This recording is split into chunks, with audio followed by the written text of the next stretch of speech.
ಹಂಗೆ ನಡೆದೈತು ಭಯ್ಯ. ಈ ಹಮಾರ ಮಂದಿ ಬಹಳಾಗಿ ನಮ್ಮ ದಂಧಕ್ಕೆ ಬಹಳ ಹೊತ್ತ ಬಂದೈತಿ. ದಿನ ಬರಬೇಕು, ಒಂಟು ಬಂದಿ ಹೊಡ್ಕೊಂಡು ಮನೆ ಖಾಲಿನೇ ಹೋಗ್ಬೇಕು.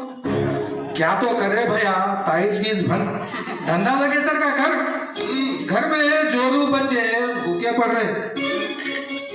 ರಸೂಲ್ ಸಾಬ ಹಂಗ ನಿನಗ ಹಮಾಲ್ರ ನಿನ್ನ ಹೊಟ್ಟಿ ಮ್ಯಾಲ ಹೊಡೆದಾರೋ ಹಂಗ ಒಬ್ಬ ಹುಚ್ಚು ಸಾಧು ಬಂದು ನನ್ನ ಹೊಟ್ಟಿ ಮ್ಯಾಲ ಹೊಡೆದಾನ. वो कौन है बोल रहे भैया? हम बोल रहे ಇಲ್ಲ ಅಂದ್ಬಿಡ್ತೀನಿ.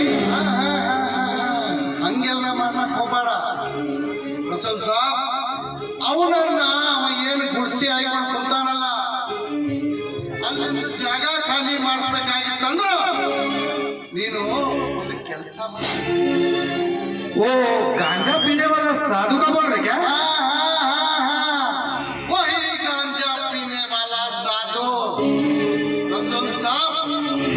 ಅವನನ್ನ ಅಲ್ಲಿಂದ ಜಾಗ ಖಾಲಿ ಮಾಡಿಸ್ಬೇಕಾಗಿತ್ತಂದ್ರ ನೀನು ನಿಮ್ಮ ಖಾದರ್ ಹುಸೇನ್ ದೇಶಮುಖರಲ್ಲ ಅವ್ರಿಗೆ ಹೋಗಿ ಒಂದು ಮಾತು ಹೇಳು.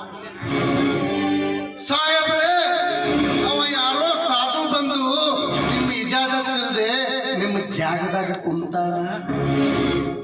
ಇದು ಎಷ್ಟು ಮಾತು भैया? 1 घंटे में खाली करा दे तू, मगर तुम मुझे मत बोलना. देखो रसूल साहब सदा